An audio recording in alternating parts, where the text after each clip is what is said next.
Hello everyone, welcome back to another episode of galaxy shattering lord. तो पिछले episode में हमने देखा था कि जियांग हान फायर एट्रीब्यूट्स सीखने के लिए फ्लेम ड्रैगन पिल्स लेके आया था, जिसको वो वाटर में मिला के कल्टीवेशन करने जा रहा था। बट जो क्लाउड्रॉन स्पिरिट थे वो काफी सारे पिल्स उसके पानी मिला देती है, जिससे उसकी जान भी जा सकती थी, बट वो बच जाता है। इन दी एंड वो पवेलियन मास्टर की स्पिरिट जो स्वॉर्ड टेक्निक थी वो भी सीख लेता है। इसके अलावा उसने ब्रेक थ्रू भी कर लिया था, लेकिन यही जो काफी ज्यादा सैड थी, वो उससे माफी मांग रही थी। लेकिन जियांग हान उसे कुछ नहीं कहता, उसे कहता है चलो फॉरेस्ट में चलते, तुम्हारे लिए मॉन्स्टर एसेंस इकट्ठा करेंगे। उन्हें हंट करके वे उनके रूम से निकले ही थे कि तभी उनके सामने वही फोक्स आ जाती है। उसे पकड़ने के लिए झपट्टा तो मारते हैं, बट एपिसोड उधर ही खत्म हो गया था। और आगे एपिसोड 13 की शुरुआत में हम देखते हैं कि जियांग हान उस वॉल्स का पीछा करते करते फॉरेस्ट के काफी अंदर तक आ गया था। अभी ऐसे पॉइंट पे पहुंच जाते हैं जहाँ पे वे जो वॉल्स उसे दिखाई भी नहीं दे रही थी, और ये जगह काफी ज्यादा सुनसान थी। और यहीं पे जियांग हान के ऊपर एक अटैक होता है, हालांकि वो बच जाता है। वो आवाज लगा के बोल रहा था ऐसे चिपने की जरूरत नहीं है, सामने आ जाओ, भलाई तुम्हारी इसी में होगी। पर तभी उसके ऊपर एक हेड से अटैक होता है और वो उससे बच जाता है। बट फिर यहाँ पे वो हेड वाला बंदा आ जाता है और वो कह रहा था लड़के, तुम मेरे जितने ताकतवर तो बिल्कुल भी नहीं हो, इसलिए सारे होप बचने के छोड़ देना। हमें पता है कि तुम्हारे पास एंसेंट क्लाउड्रॉन है, तो तुम उसे हमें दे दो। अब ऐसा सुनते ही क्लाउड्रॉन स्पिरिट कहती है इसे कैसे पता। लेकिन जियांग हान उस हमलावर को बोल रहा था एंसेंट क्लाउड्रॉन वो क्या, मुझे तो पता ही नहीं है, क्या बताओगे। तो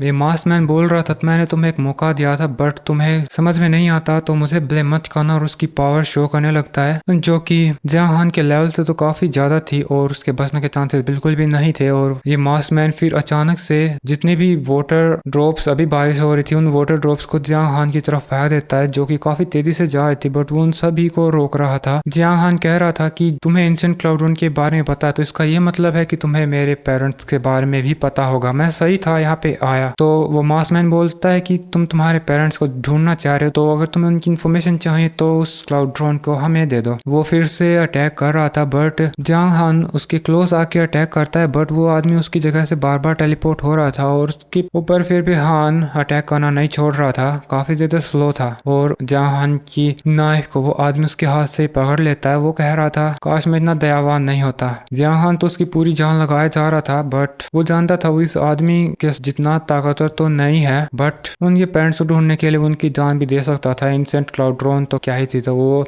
उसे तो बिल्कुल भी नहीं देने वाला था। तभी मास्कमैन हमला करता है, जिससे जियांग हान काफी दूर पटका जाता है, इंचर भी हो जाता है। दूर जाते ही वो इशारे से उसके नाइफ को कंट्रोल करता है, उससे मास्कमैन बच जाता है। जियांग हान उसे पकड़ के फिर से उसकी तरफ दौड़ता है, बट वो एक शील्ड से खुद को प्रोटेक्ट कर लेता है। वो उसे पूछ रहा था तुम हो कौन, तो वो आदमी बोलता है जो चीज तुम्हें नहीं जाननी है उसके बारे में मत पूछो, नहीं तो तुम और जल्दी मरोगे। जियांग हान कह रहा था मुझे यकीन नहीं है कि मैं तुम्हें हरा नहीं सकता, और वो उसकी पावर अटैक का लेवल और ज्यादा बढ़ा देता है और एक लायंस रोर अटैक करता है, जिससे काफी बड़ा धमाका होता है। अब उस मास्कमैन के साथ क्या हुआ हमें कुछ भी नहीं पता है। और फिर क्लाउड्रॉन स्पिरिट कह रही थी कि क्या सच में इसको मारना नामुमकिन है, जियांग हान कुछ करो नहीं तो हम मारे जाएंगे। और वो फिर जो मास्कमैन था वो ऐसे उसका सीना चौड़ा खड़े हुआ था, उसको कुछ भी नहीं हुआ था। जियांग हान फिर से उससे पूछता है कि तुम मुझे जानते हो, उस क्लाउड्रॉन को भी जानते हो, तो तुम्हें मेरे पेरेंट्स के बारे में तो पता होगा ही, तो मैं तुमसे पूछ रहा हूँ तुम कौन हो। तो वो मास्कमैन कहता है कि तुम एंशिएंट क्लाउड्रॉन हमें नहीं देना चाहते तो फिजूल की बात ही मत पूछो, नहीं तो तुम्हारी जान और जल्दी जाएगी। बट जियांग हान तो बिल्कुल ही नहीं डरा था, वो उसे उंगलियां दिखा के ऐसे पोक कर रहा था आजा। तो अभी मास्कमैन उसके ऊपर अटैक कर देता है, बट उसका जो अटैक था वो जियांग हान को नहीं लगता बल्कि किसी ओल्ड आदमी को लगता है, जो कि शायद उसका अंकल ही होगा। और वो उस मास्कमैन की काफी अच्छी बैंड बजाता है, वो उसे एक पेड़ पे फेंक देता है। और वो कह रहा था कि उस आदमी को बोल रहा था कि तुम्हें एक बच्चे को बुली करके क्या मिल जाएगा। अब इस सरप्राइज को देख के, मतलब इस ओल्ड आदमी को यहाँ पर देख कर मास्कमैन कह रहा था ओह ये तो वाकई सरप्राइज था, बट अगली बार तुम नहीं बचोगे जियांग हान, मुझे सब पता है तुम्हारे बारे में। और भाग जाता है यहाँ से। बट हम देखते हैं कि जियांग हान काफी ज्यादा कमजोर हो चुका था फाइट करते करते।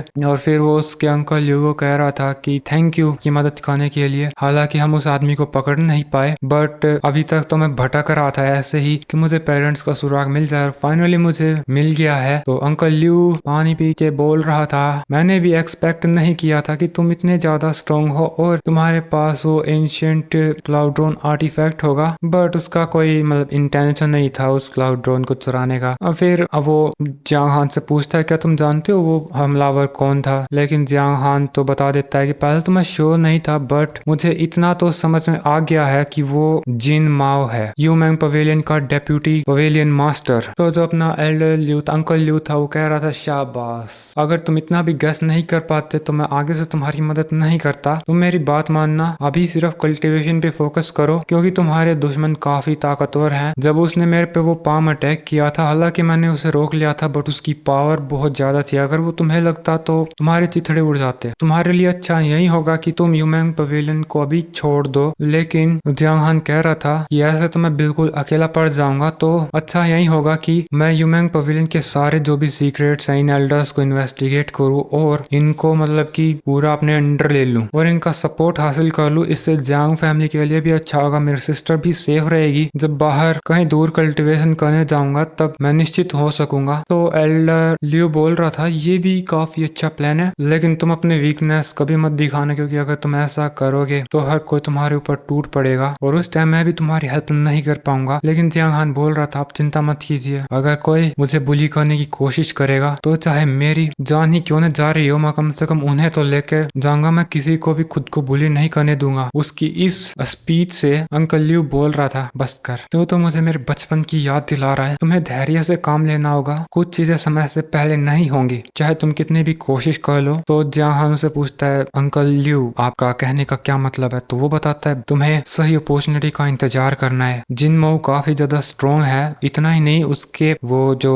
यूनमैंग पवेलियन का डेप्यूटी पवेलियन मास्टर भी है। अगर तुम उसके साथ डील करना चाहते हो तो उससे स्ट्रॉन्ग बनने से ज्यादा फायदा नहीं होगा, तुम्हें उससे यूनमैंग पवेलियन से अलग थलग करना होगा ताकि यूनमैंग पवेलियन उसका साथ छोड़ दे। वो होगी तुम्हारे लिए सही अपॉर्चुनिटी। इसीलिए मैं कह रहा हूँ, जल्दबाजी में कोई भी फैसला मत लेना। तभी क्लाउडन स्पिरिट भी बोल रही थी, वैसे मुझे इस आदमी की शक्ल पसंद नहीं है, बट इस बात से मैं एग्री करती हूँ। तभी जियांग हान कहता है, ठीक है अंकल लियो, मैं आपकी बातें समझ गया। फिर ये लोग और कंपटीशन को लेके बातें करने लगते हैं जो थोड़े दिनों में शुरू होगा और अब ये लोग वापस सेट की तरफ चल देते हैं। जबकि दूसरी तरफ हमें उसी कॉफिन को दिखाया जाता है जो जंजीरों से बंधा हुआ था और वहां पर वही मास्क वाला आदमी आ जाता है और हमें उसकी इंजरीज को देखने को मिलता है। वो काफी ज्यादा इंजर है और यहाँ पर वो इस झील में बैठकर खुद को हील करने लगता है। उसके साइड से फोक्स बोल रही थी, मास्टर आपकी 2 हड्डियां टूट गई और इतनी ज्यादा अंदरूनी चोट। वो लड़का दिन पर दिन काफी ज्यादा स्ट्रॉन्ग होता जा रहा है। तभी जिन माओ कुछ कहता है और उस झील के नीचे से वाइन्स निकल कर उसके पेट में घुस जाती हैं जो शायद उसे हील करने लग रही हैं। जिन माओ उस फोक्स को कह रहा था, उस पे जियांग हान पे नजर रखना, अगर वो कुछ नया टेक्निक या फिर कुछ भी सीखता है उसकी हर एक एक्टिविटी की खबर मुझे होनी चाहिए। इसके बाद हम इन दोनों को देखते हैं, ये कुछ बातें कर रहे थे एम्परर मिंग के बारे में, क्लाउड्रॉन के बारे में। बट इसी के साथ दोस्तों ये एपिसोड भी खत्म हो जाता है। होपफुली आपको एक्सप्लेनेशन अच्छी लगी होगी। अगर आप कोई सजेशन देना चाहो तो कमेंट में लिख सकते हो। Bye bye.